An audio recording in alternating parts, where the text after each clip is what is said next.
तो होममेड पराठे घर पर बनाएं और फ्रीज़ करें और फ्रोज़न पराठे बनाएं घर पर, रोटियां बनाएं घर पर और पूरा रमज़ान आराम से गुजारें। तो यहाँ पर मैं आपके साथ ये रेसिपी तो नहीं शेयर करूँगी क्योंकि यहाँ पर मेरा चैनल तो रेसिपी का है, लेकिन मैं पूरी रेसिपी नहीं, क्योंकि ये व्लॉगिंग थोड़ी शरारतें, थोड़ी मस्ती और थोड़ा सा हस्बैंड वाइफ का नोक झोंक ये सब कुछ चलता रहेगा। तो अगर मैं रेसिपी शेयर करूँगी पूरी की पूरी तो मेरा टाइम बहुत वेस्ट होगा। यहाँ मैं और मेरे हस्बैंड कभी लड़ते हैं, कभी झगड़ते हैं, कभी मिलते हैं, कभी प्यार से। तो इस तरह नोक झोंक हमारी चलती रहती है और काम हमें दोनों को साथ ही करना होता है, क्योंकि वो भी शेफ़ है, मैं भी शेफ़ हूँ और जनाब दोनों ही बाहर जाकर वर्क भी करते हैं और घर को भी देखते हैं मिलजुल कर।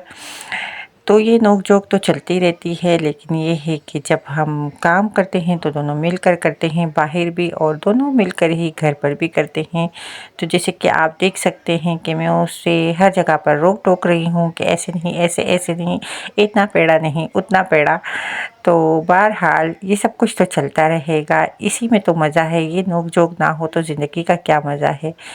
तो हमने इस तरह से ये देखिए पराठे पेड़े बनाकर दोनों ने मिलजुल के रख दिए हैं और ये हर रमज़ान में ही हम कर रहे होते हैं। आप लोग पिछले रमज़ान की भी वीडियोस उठाकर देख सकते हैं। मैं इनसे थोड़ा काम लेती हूँ और थोड़ा काम मैं करती हूँ, साथ में मिलजुल के सब कुछ हो जाता है। फिर पूरे रमज़ान सुकून से गुज़रता है, क्योंकि हमारे तो सब कुछ रेडी ही होता है, फिर फ्रीज़ किया हुआ होता है। निकालो और बस गर्म करो और फटाफट से हम सहरी में बस अगर 5 मिनट पहले भी उठ जाए तो फटाफट से सब कुछ रेडी मिलता है हमें। चूल्हे पे तवे पे डाल के रोटियां गर्म कर देते हैं फटाफट से, और बस चाय का ही होता है रोला, चाय भी जल्दी से बना लेते हैं। तो ये देखिए अब पेड़े ये सही बना रहे हैं, पहले ये पेड़े यूँ घुमा रहे थे, लच्छे ख़राब किए जा रहे थे। तो ये नोक-झोंक तो चलती रहती है। तो अब मज़ा आएगा इस तरह के यानी कि लच्छेदार पराठों का और रोटियों का। तो बहुत सारा ऑयल, घी जो है ना, स्पेशली घी बनाती हूँ मक्खन से मैं, फिर वो देसी घी बन जाता है बड़ा अच्छा सा। तो इस दफ़ा मैंने नहीं बनाया था, तो ख़ैर बहरहाल तो आप देख सकते हैं किस तरह से हमने सारे पेड़े बनाकर और रख दिए हैं। और इसके अंदर हम ये अभी ऑयल घी, क्योंकि यहाँ पर वो वाला घी मिलता है जो गाय की जो है ना दूध से या मक्खन से किसी से भी बनाते हैं, तो वो वाला होता है, जो भैंस वाला नहीं होता। उसमें पता नहीं क्यों हीक सी आती है। यहाँ मैं अपने पौधे भी दिखा रही हूँ कि अल्लाह की कुदरत देखें, सुभान अल्लाह, कितनी बारीक बारीक टहनियाँ हैं। और फिर मैं उसे 1-2 दिन इसी तरह देखती रही, तो ऊपर ये कलियाँ बन गई जो हल्की सी चौड़ी हुई और फिर उसके बाद फिर थोड़ी और चौड़ी हुई इस तरह से। और ये देखें किस तरह फूली, मैं तो देखकर हैरान थी। इसको मैं डेली देख रही थी कि किस तरह से ये पौधे अपना रंग चेंज कर रहे थे। और ऊपर ये टहनियाँ इतनी बारीक बारीक सी घास की तरह, और ये कलियाँ बनती रहीं।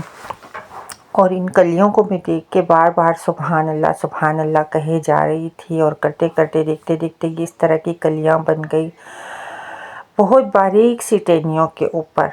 और फिर उसके बाद इसे मैं डेली देखती रही और ऊपर इतने प्यारे फिर फ्लावर्स निकले हैं। देखें, मैं तो हैरान हूँ, माशाल्लाह सुभान अल्लाह कहना चाहिए। ये ना एक तरह के प्याज की तरह बीज होते हैं ना, यानी उसको आप एक दफ़ा डाल दो ना, एक दफ़ा डाल दो। यहाँ पर यूरोप की मैं बात कर रही हूँ, ज़मीन में। अब देखो इस तरह से फ्लावर बन गए। बस एक दफ़ा आपको वो डालने होते हैं। ये देखिए नीचे इसके मैं दिखा रही हूँ, बिल्कुल ऐसे लगता है जैसे प्याज है ना, हरी प्याज जो होती है वो है। और फिर ये उसके बाद यानी जब भी सर्दियाँ ख़त्म हो जाती हैं, बर्फ़ ख़त्म होती है और धूप थोड़ी सी निकलती है, तो ये खुद ही ब खुद ही इस तरह से फ्लावर्स बन के उगते हैं और ये फिर ख़त्म भी हो जाते हैं। फिर ये हर साल खुद ही खुद लगते हैं। तो मैंने ये भी दिखाने की कोशिश की है कि सुभान अल्लाह, अल्लाह की कुदरत से ये कितने खूबसूरत लगते हैं। और हर कलर के इसमें फ्लावर होते हैं, बड़े प्यारे प्यारे। स्पेशली ये येलो और वाइट जो है ना बहुत ज़्यादा होते हैं। तो ये इनका नाम तो मुझे नहीं पता, बहरहाल ये पहाड़ों पर बहुत लगते हैं। तो ये जनाब मेरे हस्बैंड लगे हैं मुसलसल मेरे साथ हेल्प करा रहे हैं। अल्लाह पाक सबको ऐसे हस्बैंड दें माशाल्लाह से। हर जहाँ लड़ाई होती है वहाँ मोहब्बत भी होती है, इसमें कोई शक नहीं है। तो नोक झोंक भी चलती है, प्यार मोहब्बत भी साथ साथ, और काम भी साथ साथ, एक दूसरे की कदर भी करें। क्योंकि आप अपनी मतलब बीवी के लिए जितनी कदर दिल में रखेंगे तो वो ज़ाहिर है आपकी ज़िंदगी का हिस्सा है। आपके बच्चों को संभाल रही है, आपको संभाल रही है, अपने आप को संभाल रही है। हर मुश्किल वक्त में उनके साथ खड़े रहेंगे तो वो आपकी यकीनन बहुत कदर करेगी। और मैं बहुत दिल से अपने हस्बैंड की कदर करती हूँ अल्हम्दुलिल्लाह। अल्लाह पाक हर लड़की को ऐसा ही शौहर दे जो उसकी कदर करे। तो हम दोनों साथ में मिलजुल के, यकीन करें कि हम लोग ने स्कूल यहाँ पर साथ पढ़ा, फिर हमने किचन के कोर्सेज साथ किए। जब हम जाते थे प्रोफेशनल स्कूल तो हम दोनों मियाँ बीवी साथ हाथ पकड़ कर जाते थे और वहाँ पर हम एक साथ कुकिंग कोर्स करते थे और वो भी टाइम था। और जहाँ भी हम कुछ भी करते हैं तो हम साथ साथ ही अल्हम्दुलिल्लाह होते हैं। और अल्लाह पाक की जोड़ी हमेशा के लिए सलामत रखे और दोनों साथ आखिरी दम तक रहें अल्हम्दुलिल्लाह। और ये मेरे यहाँ पर देखें रोटियों पे रोटियाँ घिर रही हैं, तवे से उतर रही हैं। बस हल्की सी सेक रही हूँ, मैं ज़्यादा नहीं सेक रही, क्योंकि बिल्कुल जो है ना यूँ ही कच्ची पक्की रखते हैं ना तो वो चिपकते नहीं हैं आपस में, कुछ भी नहीं। बस निकालो फटाफट से तवे पे डालो और मज़े मज़े की फटाफट की रोटी बन के, पराठा बन के तैयार हो जाता है। 1 सेकंड भी नहीं लगता, बहुत अच्छे से। और ये सारी हमारी इस तरह हल्की फुल्की हमने गर्म की है, बिल्कुल हल्की सी सेकी हुई हैं। और मैं इनको ऊपर नीचे करके रख देती हूँ ना फ्रीज़र में तो बिल्कुल भी नहीं चिपकते। ये मैं काफ़ी सालों से इस तरह कर रही हूँ। तो सुकून से हमारा पूरा रमज़ान निकल जाता है अल्हम्दुलिल्लाह। क्योंकि और हैं भी, देखें आप देखें कितनी नरमी है इन रोटियों के अंदर, कितनी लचक है। तो ये एंड तक हमारा रमज़ान, अगर हम 15 डे के लिए बना के रख देते हैं तो 15 डेज़ के फिर दोबारा बना के, क्योंकि कितना इतनी छोटी छोटी और चपाती टाइप की रोटियां और पराठे हैं। सिर्फ एक मेरे हस्बैंड ले लेते हैं, एक मैं ले लेती हूँ। बच्चे ब्रेड श्रेड ये वो जो उनको अच्छा लगे वो खा लेते हैं।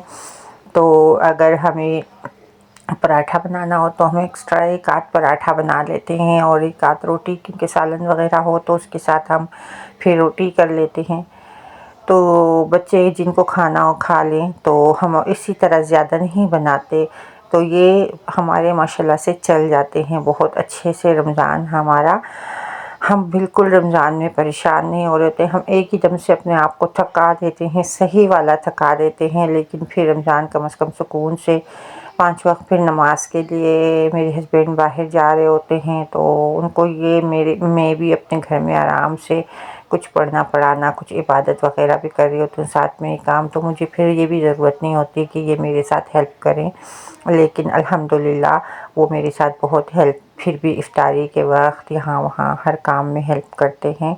और ये देखें कितनी अच्छी सी रोटियाँ माशाल्लाह से मज़े मज़े वाली बन गई है और तैयार हो गई है। अब मैं इसे फ्रीज़ करूँगी। अब मैंने सहरी में निकाली है और मैं आप लोगों को दिखा रही हूँ कि इसमें थोड़ा सा मैंने ऑयल या घी जो भी है वो डाल दिया तो ऊपर से।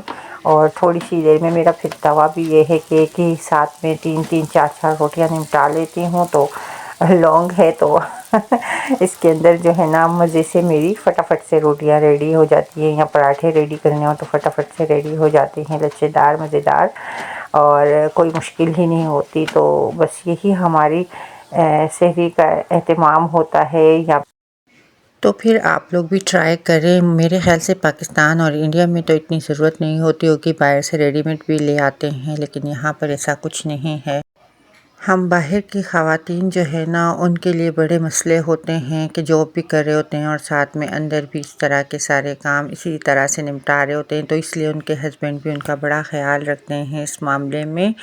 और यकीनन पाकिस्तान में भी कुछ इस तरह के हस्बैंड होते होंगे जो अपनी वाइफ्स का बड़ा ख़्याल रखते होंगे, तो उनकी फिर उनकी वाइफ भी बहुत कदर करती होंगी यकीनन।